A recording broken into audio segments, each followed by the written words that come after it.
This is Algebra 2, lesson 56 on page 241. So this lesson deals with secant lines and circles. Secant lines that intersect circles and angles inside the circles. We did this in geometry. Let's just do a quick review. If I have a central angle, how does the central angle relate to its intercepted arc? Hannah? It's equal. Central angle means that the vertex lies on the center.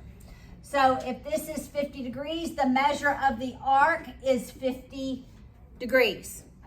They're equal. All right.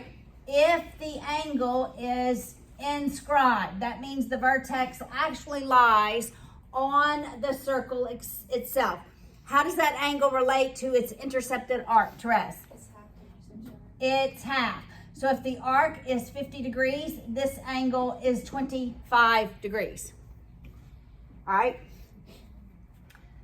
Now, my circles are lacking. Now, what if we have secant lines? Secant lines intercept an arc, the circles, the arcs of the circles. And I am looking for this angle. And let's say the measure of this arc is 50 degrees. The measure of this arc is 60 degrees. How do I find that angle?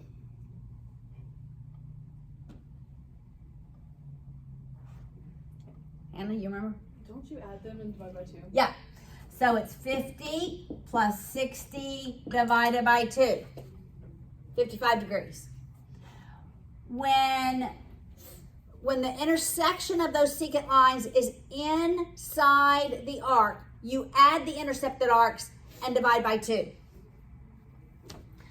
When that intersection of those lines happens outside the arc, that is correct. You subtract. So now let's say that intercept, we're looking for this angle, theta, but this arc, let's just call it 20.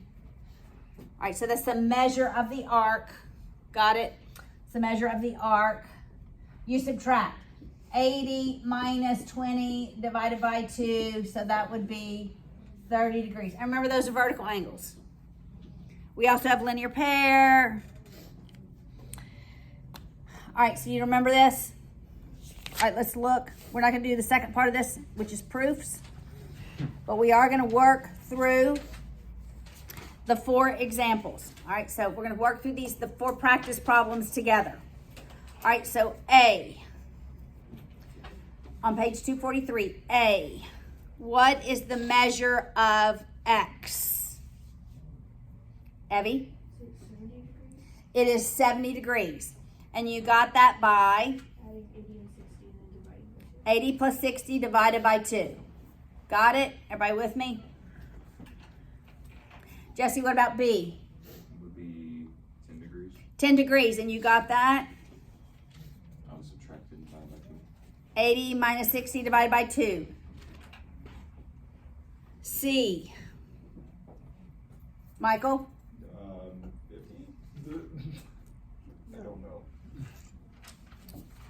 Okay, you do subtract, but then so it's 70 minus 20, but then you divide by 2. Oh, so it'd be 25. 25. So that would actually be so you could read this problem 2 ways. So this would be, what did we say this would be? 25? 25 degrees. But notice X is on the outside. Probably they did intend for X to be on the inside, but if X really is on the outside, then it's this reflexive angle. So it'd be 360 minus 25. They probably did mean this angle here, but I am drawing your attention to, In my book, it has the angle in the. It's the 25. Yeah. Yeah. However, is that the way the textbook's marked? It's not. Okay. So Nathaniel, you get to do D. What do you believe is the answer to D? What's the, see how, now this one has the little arrow drawn to the angle. So it's properly marked. So what is it? 100 degrees. 100 degrees. It's a 280 minus 80 divided by 2.